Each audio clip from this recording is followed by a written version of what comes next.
A group of officials in 24 states urge President-elect Donald Trump to stop the Clean Power Plan.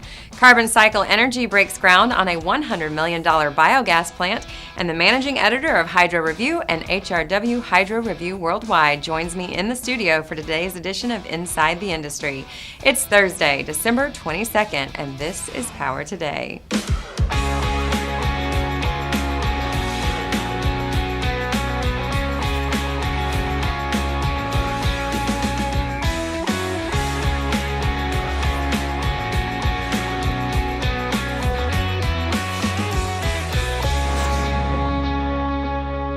Hello and welcome to Power Today for Thursday, December 22nd. I'm Cassie Haley.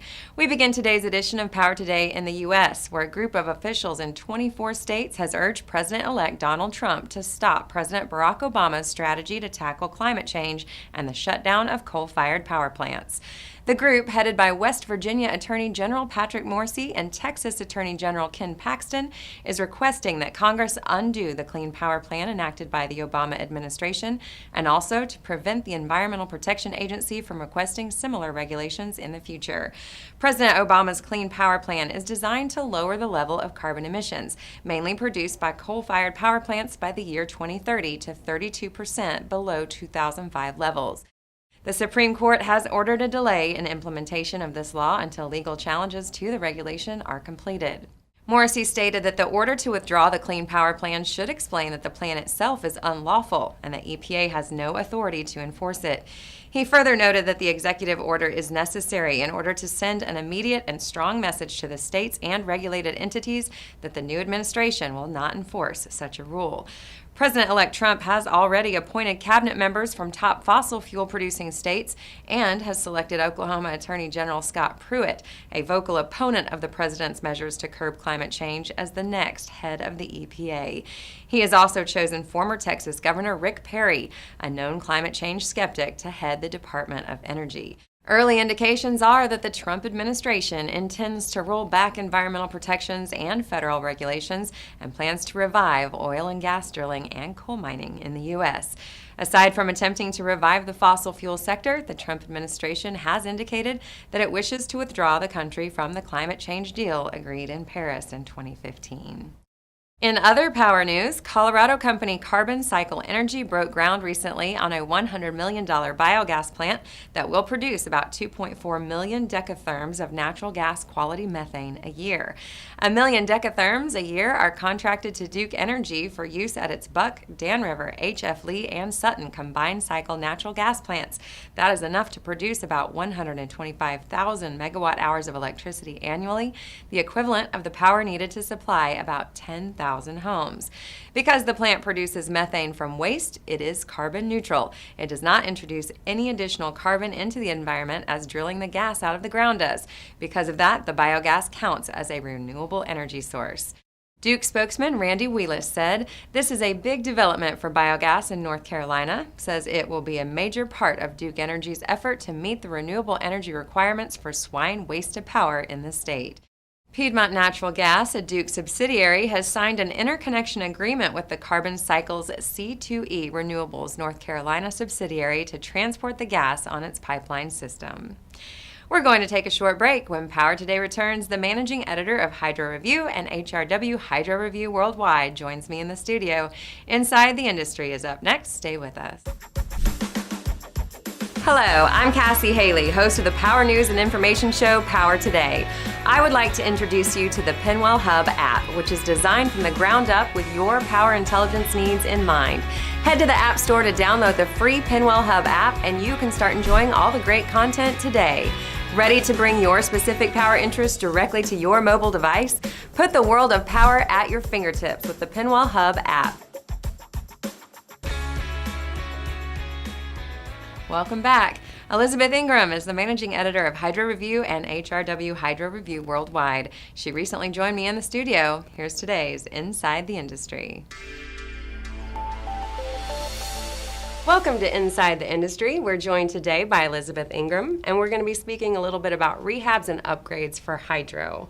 So why would you choose to rehab a hydro facility? Well, I think rehabilitation is one of those kind of logical progressions of hydro facilities.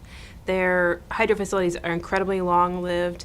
So compared with some other generating technologies where the plant may only have a life of 30 years, hydro facilities are so well designed and built, particularly the civil infrastructure, that they last for 50 years, 100 years, even longer. Mm-hmm. There are some dams in Iran that are 1,500 years old and still operational. Oh my. So you've got this long-lived resource. It's there. How can we make the most of it? And so a lot of hydro plant owners are looking at rehabilitation, and I kind of liken it to owning a classic car. So you got that 67 Chevy. It's great. You're going to keep it forever, right? But it's not running as well as it used to. I need to get it back up to power so I can rehabilitate it, put in a new engine, and bring that car and that hydro plant back to life. Okay. Now, what happens when you get to a certain point where you just know you have to either trade it in or upgrade your model? Yeah, that's a big investment opportunity in worldwide, really. It's a lot of what the activity is going on in the U.S. right now with hydro plants is rehabilitation and upgrading of the facility.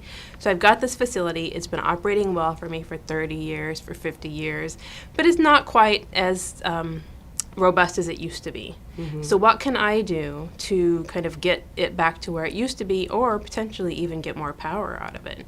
As technology improves, there are opportunities to put new generating units in, and instead of just bringing it back to its former life, I can enhance it. I can add generating capacity. I can get more power from the same amount of water that flows through that system, and then therefore generate more revenue. Yeah. For example, like a 1% increase in efficiency from a hydraulic turbine can equate to tens of thousands of millions of dollars even. So there's a big opportunity, depending on the size of your facility, to really get a lot of additional revenue from something that may have been completely paid for by now. Well, can you give us an example of a few specific projects going on right now? Absolutely. As I mentioned earlier, in the U.S., that really is the main activity that we're seeing in the hydropower market is rehabilitations and upgrades. So there's a lot of that going on in the U.S. But additionally, there are some plants all around the world. We had just reported on one in Uzbekistan that they're planning to upgrade 19 hydro plants. And they're going to add about 119 megawatts of capacity when they do that. And one of the benefits they're seeing is it's going to allow them to consume less diesel fuel. We already have these hydro facilities. What can we do to rely on clean, reliable hydropower rather than more expensive, polluting diesel? Okay. So they can do a rehab and upgrade there and see those kinds of benefits. There's a plant in Norway that recently we reported that they've expanded theirs by 100 megawatts. So they actually took some old units offline and added one larger new generating unit to get additional capacity at the same site. Okay. And the Mount Coffee hydro plant in Liberia is kind of a unique example. It actually went offline because of civil war. And now that the civil war is essentially complete and they can bring things back to life, they've actually rehabilitated that plant and are about to bring it back online at 64 megawatts. So adding some reliable hydropower back that's been offline for quite some time. Yeah. And then in India, there's a 300 megawatt project called Balamela where they're actually upgrading the generators, and that's going to allow them to increase capacity of that facility as well. So a lot of rehab activity going on worldwide right now and upgrading work that's going to add some valuable hydropower capacity. Well, we look forward to hearing more about these projects as they come along, as well as anything else that you have to bring to us about the hydro world. And join us tomorrow when we're joined by Russell Ray, and thanks for watching Inside the Industry. That's going to wrap things up for us on Power Today. You can link to the show directly at powertoday.tv, and you can follow me at the Cassie Haley on Twitter. For everyone at Power Today, have a great day. We'll see you back here tomorrow at noon, 11 Central.